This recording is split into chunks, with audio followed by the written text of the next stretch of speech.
हाँ।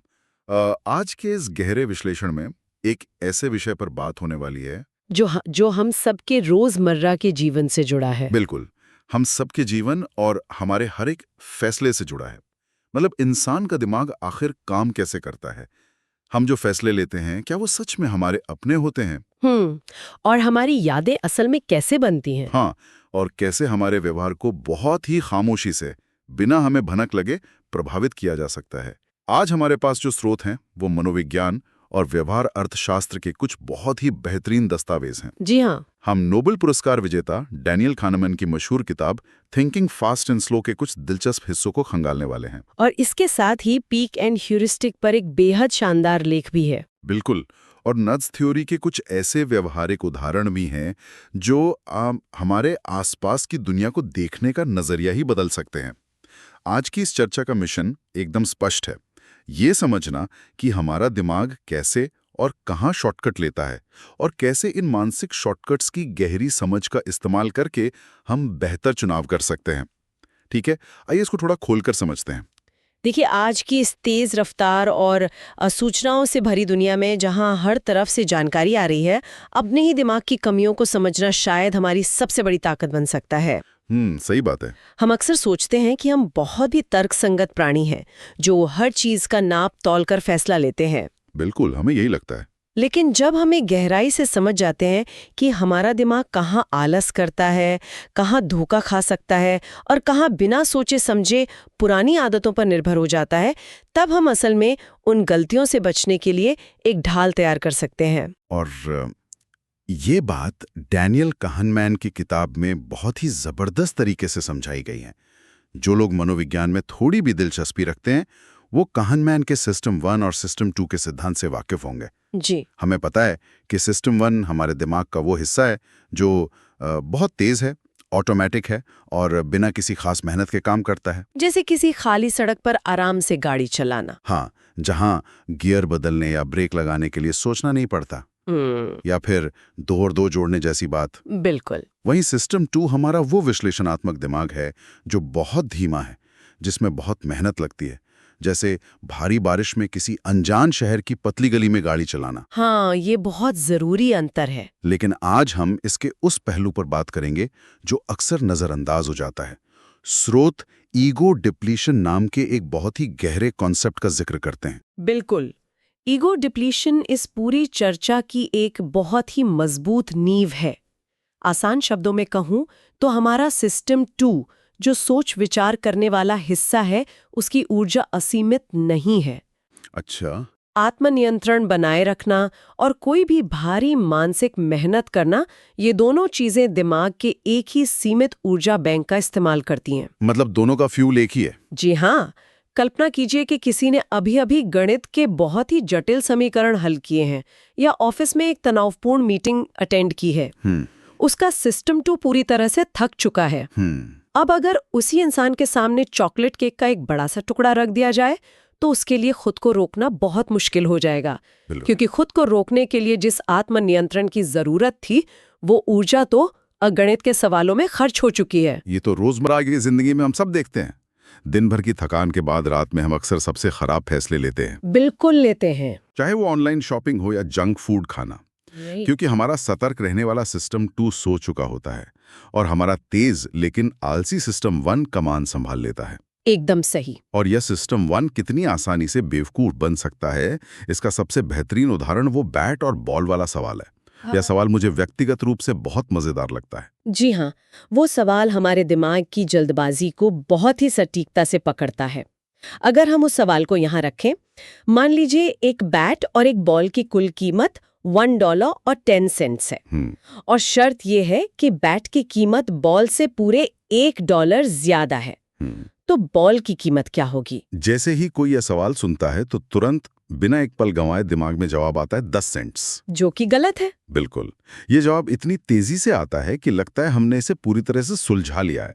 लेकिन अगर हम 1 सेकंड के लिए रुकें और हिसाब लगाएं, अगर बॉल 10 सेंट्स की है और बैट उससे $1 महंगा है, तो बैट $1.10 का हो जाएगा।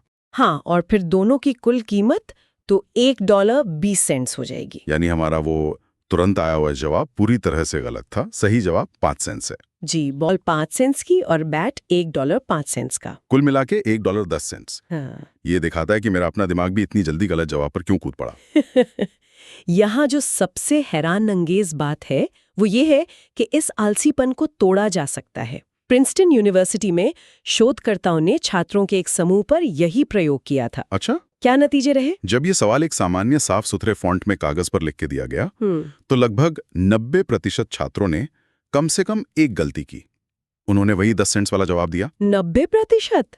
बहुत बड़ा नंबर है। हाँ, लेकिन फिर शोधकर्ताओं ने एक छोटा सा बदलाव किया। उन्होंने उसी सवाल को एक बहुत ही खराब, धुंधले और मुश्किल से पढ़े जाने वाले फॉन्ट में प्रिंट किया। ये तो बहुत ही अजीब बात है। मतलब सवाल को पढ़ने में जो दिक्कत हुई, आंखों को जो जोर लगाना पड़ा, उसने असल में हमारे दिमाग के उस सोए हुए विश्लेषणात्मक सिस्टम 2 को झकझोर कर जगा दिया। एकदम सही। इसे मनोविज्ञान में कॉग्निटिव स्ट्रेन या मानसिक तनाव कहते हैं। अच्छा। जब भी हमारा दिमाग महसूस करता है कि कुछ गड़बड़ है या किसी चीज को समझने में अतिरिक्त मेहनत लग रही है, तो हमारा सतर्क सिस्टम 2 एक्टिव हो जाता है और गलतियों को पकड़ लेता है। जी। और जब सिस्टम 2 सतर्क होता है तो वो सिस्टम 1 द्वारा उछाले गए उन जल्दबाजी वाले और गलत जवाबों को तुरंत खारिज कर देता है और सही गणना करने बैठ जाता है। यहाँ बात सच में बहुत दिलचस्प हो जाती है, क्योंकि हमारा दिमाग सिर्फ वर्तमान के फैसलों में ही गड़बड़ी नहीं कर रहा है। बिल्कुल नहीं। जब बात अतीत की आती है, हमारी यादों की आती है, तो ये सिस्टम हमारे साथ और भी बड़ा खेल खेलता है। हम अक्सर सोचते हैं कि हमारे अनुभव एक वीडियो रिकॉर्डिंग की तरह हमारे दिमाग में सेव होते हैं, जो कि सच नहीं है। हाँ, स्रोत पीक एंड रूल या पीक एंड ह्यूरिस्टिक की बात करते हैं, जो बताता है कि हमारी यादें असल में बहुत ही चुनिंदा चीजों से बनती हैं। ये मनोविज्ञान के सबसे गहरे खुलासों में से एक है।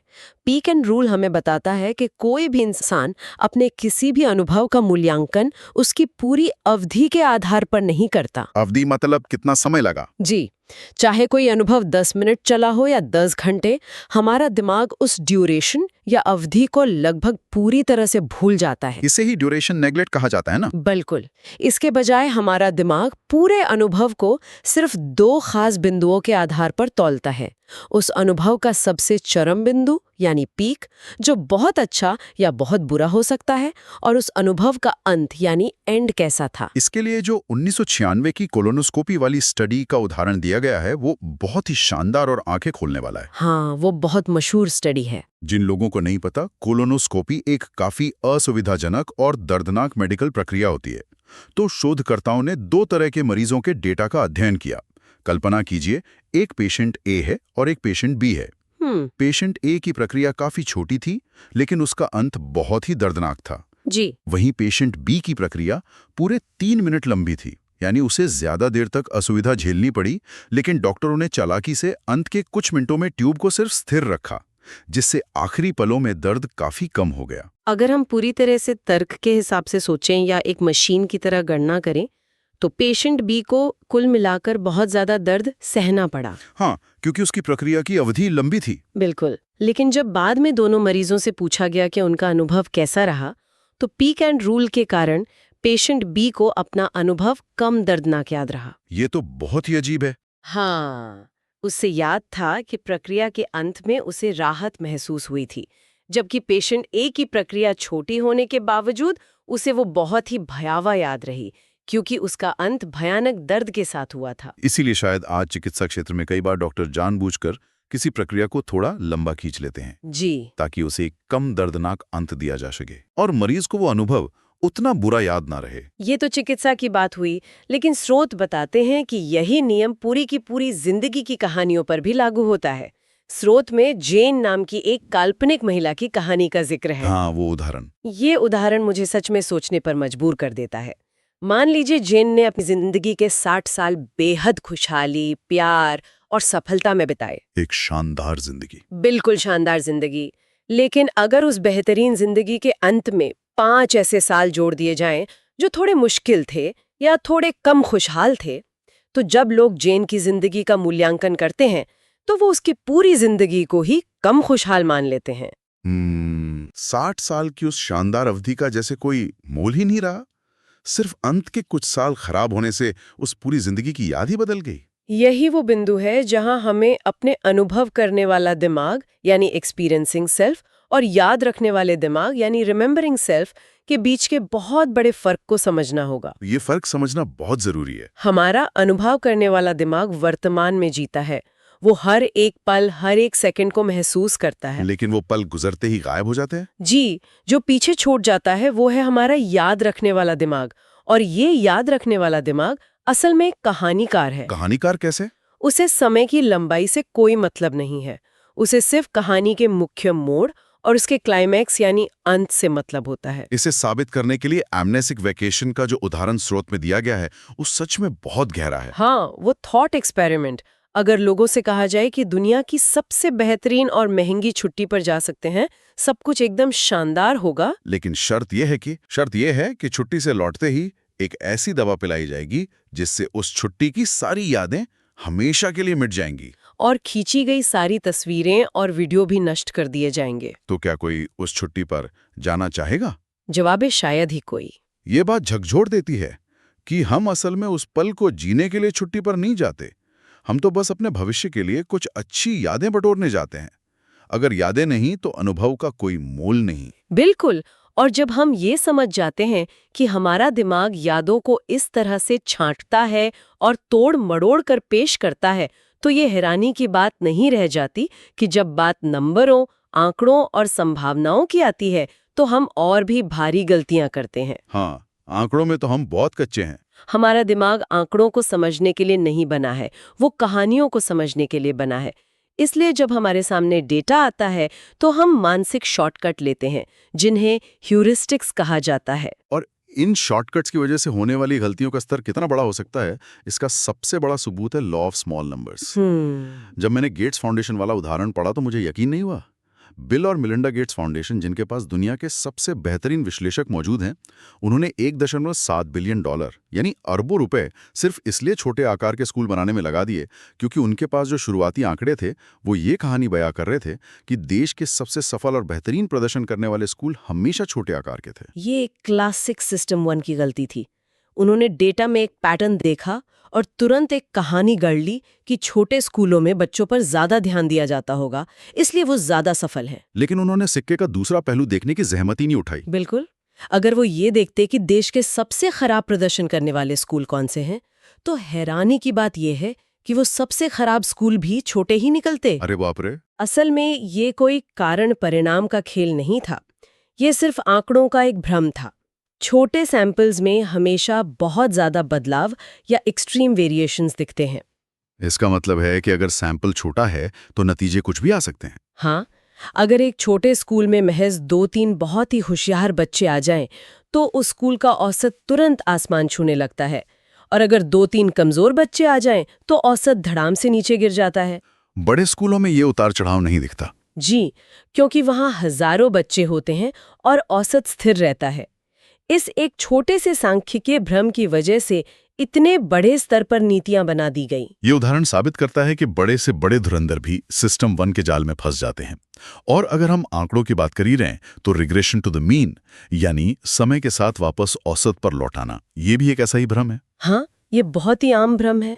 इसके जो मजेदार उदाहरण स्रोत में दिए गए हैं, जैसे अगर बहुत ही उदास और हताश बच्चों को हर दिन एक एनर्जी ड्रिंक पिलाया जाए या उनसे कहा जाए कि वो दिन में 20 मिनट सिर्फ बिल्लियों को गले लगाएं, तो कुछ हफ्तों बाद हम देखेंगे कि वो बच्चे काफी बेहतर महसूस कर रहे हैं। इसे देखकर तो कोई भी यही कहेगा कि वाह, बिल्लियों को गले लगाने से डिप्रेशन दूर होता है। यही तो हमारा दिमाग करता है, वो तुरंत एक कारण और परिणाम का संबंध जोड़ देता है। लेकिन सच्चाई कुछ और होती है। सच्चाई ये है कि वे बच्चे उस प्रयोग की शुरुआत में ही एक बेहद चरम या एक्सट्रीम उदासी की स्थिति में थे, और प्रकृति का नियम है कि कोई भी एक्सट्रीम स्थिति हमेशा के लिए नहीं रहती। समय के साथ उनका अपने सामान्य मानसिक स्तर या औसत पर वापस आना एक बिल्कुल स्वाभाविक प्रक्रिया थी।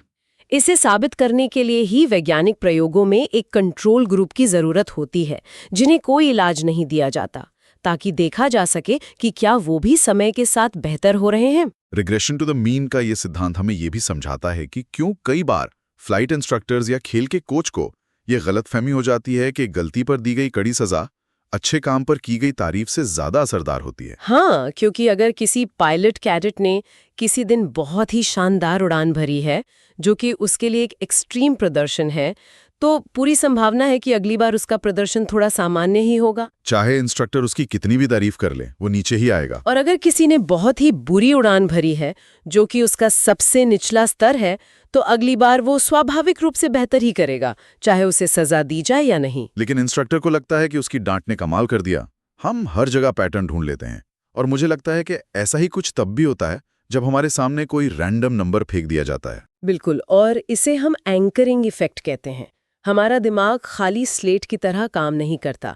अगर उसे कोई भी एक नंबर दे दिया जाए तो वो उसी नंबर के इर्द गिर्द अपनी सोच को बांध लेता है, भले ही उस नंबर का असली मुद्दे से कोई लेना देना ना हो। स्रोत में समुद्री पक्षियों को बचाने के लिए चंदा इकट्ठा करने का एक शानदार उदाहरण है। जी, जब लोगों से सामान्य रूप से चंदा मांगा गया और सवाल में पहले से ही एक $5 का एंकर डाल दिया गया, जैसे क्या आप $5 देना चाहेंगे, तो औसतन चंदा $20 के करीब आया। लेकिन जब उसी सवाल में $400 का एंकर डाल दिया गया, तो लोगों ने औसतन $143 का चंदा दिया। सिर्फ एक बड़े नंबर का जिक्र करने भर से लोगों के सोचने का पैमाना इतना बड़ा हो गया। तो इन सब का आखिर मतलब क्या है?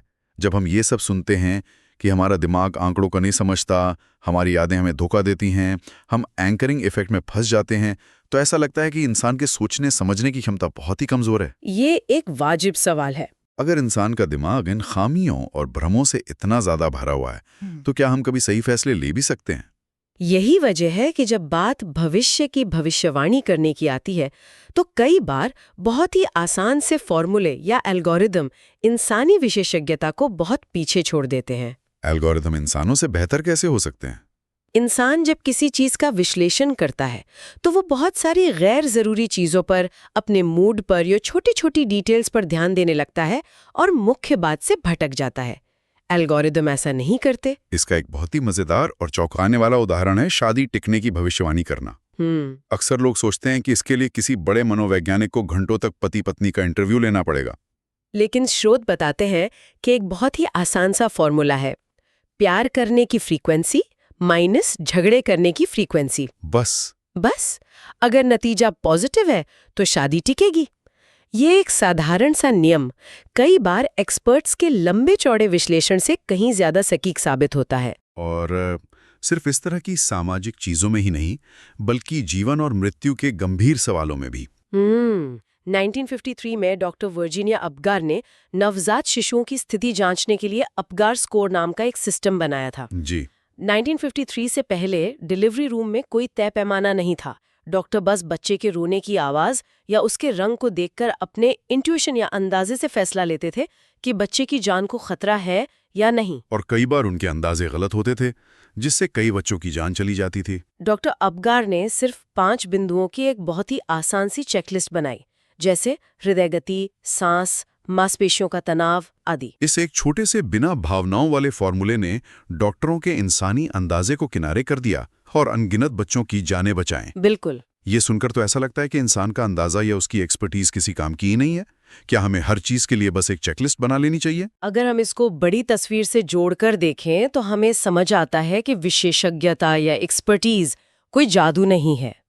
इंसानी इंट्यूशन तभी काम आता है जब 2 शर्तें पूरी होती हों। वो 2 शर्तें क्या हैं? पहला, आसपास का वातावरण बहुत ही नियमित और स्थिर हो, और दूसरा, सबसे जरूरी बात, कोई भी फैसला लेने के तुरंत बाद स्पष्ट फीडबैक मिले। जैसे स्रोत में एनेस्थेसियोलॉजिस्ट और रेडियोलॉजिस्ट का जो उदाहरण दिया गया है, वो इस बात को एकदम साफ कर देता है। बिल्कुल।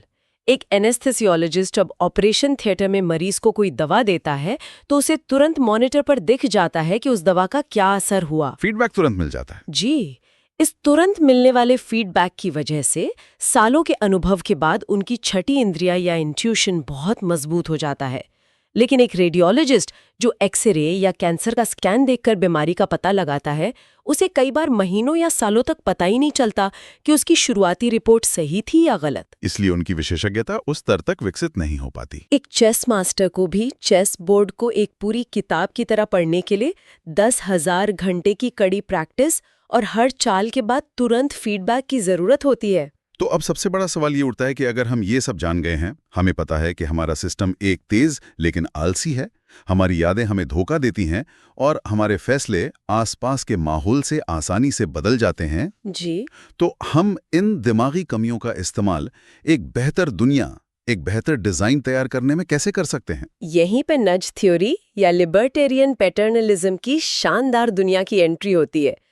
लिबर्टेरियन पैटर्नलिज्म सुनने में दर्शन शास्त्र का कोई बहुत भारी भरकम शब्द लग सकता है, लेकिन इसका मुख्य विचार बहुत ही सीधा और प्रभावशाली है। वो कैसे? लिबर्टेरियन का मतलब है कि इंसान की आज़ादी पूरी तरह से बनी रहनी चाहिए, वो जो विकल्प चुनना चाहे चुन सके, किसी पर कोई पाबंदी ना हो।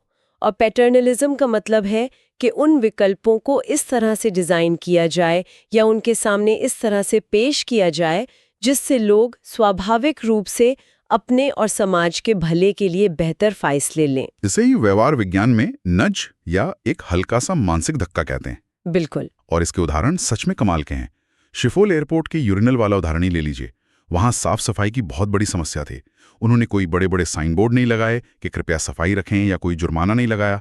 उन्होंने बस यूरिनल के बीचों बीच एक मक्खी की छोटी सी तस्वीर उकेर दी। इंसानी फितरत है कि अगर सामने कोई लक्ष्य या टारगेट हो तो इंसान उस पर निशाना लगाना चाहता है। जी, सिर्फ इस एक छोटी सी लगभग न दिखने वाली तस्वीर की वजह से बिना किसी को कोई निर्देश दिए वहां गंदगी में 80% तक की भारी कमी आ गई। ये नज का सबसे सटीक उदाहरण है। एक और बहुत ही प्रभावशाली और बड़े स्तर का उदाहरण ऑर्गन डोनेशन यानी अंगदान का है। हम देखते हैं कि स्पेन और ऑस्ट्रिया जैसे देशों में ऑर्गन डोनेशन का विकल्प ऑप्ट आउट होता है। इसका मतलब है कि कानूनन हर नागरिक को डिफॉल्ट रूप से एक डोनर मान लिया जाता है। हाँ, अगर किसी को डोनर नहीं बनना है तो उसे एक फॉर्म भरकर मना करना होगा।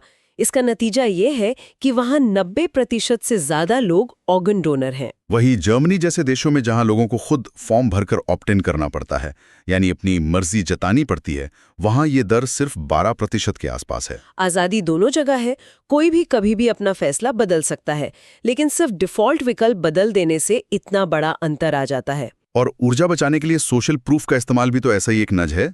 जब ऊर्जा कंपनियों ने लोगों को ये बताना शुरू किया कि वो बहुत बिजली खर्च कर रहे हैं, तो कुछ खास असर नहीं हुआ। लेकिन जब उन्होंने लोगों के बिल पर ये छापना शुरू किया कि उनके पड़ोसी कितनी कम बिजली खर्च कर रहे हैं और साथ में एक उदास या खुश होने वाला स्माइली फेस बना दिया, तो लोगों ने अपने आप बिजली की खपत कम कर दी। क्योंकि हम इंसान एक सामाजिक प्राणी हैं, हम स्वाभाविक रूप से समाज के बाकी लोगों की तरह व्यवहार करना चाहते हैं। या फिर कैफेटेरिया का उदाहरण लें। हाँ, अगर आप सलाद और फलों को लाइन की शुरुआत में और आंखों के ठीक सामने रख दें और जंक फूड को थोड़ा पीछे खिसका दें, तो लोग अपने आप सेहतमंद खाना ज्यादा चुनने लगते हैं। इसमें किसी को पिज्जा खाने से रोका नहीं गया है, बस सेब उठाना ज्यादा आसान बना दिया गया है। तो अगर आज के इस पूरे विश्लेषण को समेटा जाए, हमने देखा कि हमारा सिस्टम 1 तेज जरूर है, लेकिन वो आलसी है और जल्दबाजी में कहानियां गढ़ता है। हमारी यादें पूरी तरह से इस बात पर निर्भर करती हैं कि किसी अनुभव का चरम बिंदु कैसा था और उसका अंत कैसा हुआ। बाकी का पूरा सफर हमारा दिमाग डिलीट कर देता है। हम छोटे सैंपल्स और एंकरिंग इफेक्ट के जाल में फंसकर गलत फैसले लेते हैं। लेकिन सबसे सकारात्मक बात यह है कि अगर हम नज थ्योरी को समझ लें, तो हम डिफ़ॉल्ट विकल्पों और अपने आसपास की दुनिया को इस तरह से डिज़ाइन कर सकते हैं कि हम बिना आज़ादी खोए बेहतर और समझदार फैसले ले सकें। इससे एक बहुत जरूरी सवाल उठता है, जो शायद इन सभी सिद्धांतों का सबसे दार्शनिक पहलू है। अगर हमारा याद रखने वाला दिमाग इस बात की बिल्कुल परवाह नहीं करता कि कोई अनुभव कितनी देर तक चला और उसे सिर्फ एक अच्छी कहानी या एक शानदार अंत चाहिए, तो क्या हमें अपनी जिंदगी सिर्फ बेहतरीन यादें बनाने के लिए ही जीनी चाहिए? ये बहुत गहरा सवाल है। भले ही उस एक शानदार पल या पीक तक पहुंचने का बाकी का पूरा सफर कितना भी उबाऊ, साधारण या मुश्किल ही क्यों ना हो, क्या जिंदगी में पल पल की खुशी, वो एक्सपीरियंसिंग सेल्फ का सुकून ज्यादा जरूरी है, या आखिर में बचने वाली एक शानदार कहानी जिसे हम दूसरों को सुना सकें? यह सच में एक ऐसा गहरा विचार है जो आज की इस चर्चा के बाद लंबे समय तक सुनने वालों के साथ रहने वाला है। पल पल की खुशी बनाम एक बेहतरीन कहानी। आज के इस गहरे विश्लेषण में बस इतना ही। इस सवाल पर खुद जरूर सोचिएगा।